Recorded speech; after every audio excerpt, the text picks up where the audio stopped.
১৯৭১ সালের গৌরবময় সত্য বিজয় উদযাপন করে বাংলাদেশ। বুধবার সামাজিক যোগাযোগ মাধ্যম ফেসবুক পোস্টে দেয়া এক বিবৃতিতে একথা বলেছে পররাষ্ট্র মন্ত্রণালয়।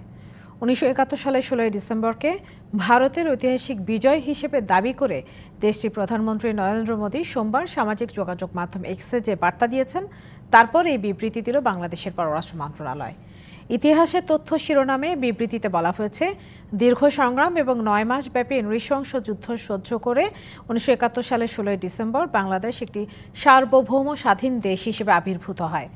Liberation and beyond Indo Bangladesh relations শিরোনামে বইয়ে প্রাক্তন ভারতীয় পররাষ্ট্র সচিব ও কূটনীতিক এবং জাতীয় নিরাপত্তা উপদেষ্টা জে.এন. দীক্ষিতের বই থেকে বর্ণনা দেওয়া হয়, যেখানে প্রয়াত জে.এন. দীক্ষিত লিখেছেন, আত্মসমর্পণ অনুষ্ঠানে যৌথ বাহিনীতে বাংলাদেশের কমান্ডার জেনারেল এম.এ.জি. ওসমানীর উপস্থিতি নিশ্চিত করতে না পারা ও তাকে অন্যতম স্বাক্ষরকারী হিসেবে না রাখা ছিল ভারতীয় সামরিক কমান্ডের ব্যর্থতা, একটি বড় রাজনৈতিক ভুল।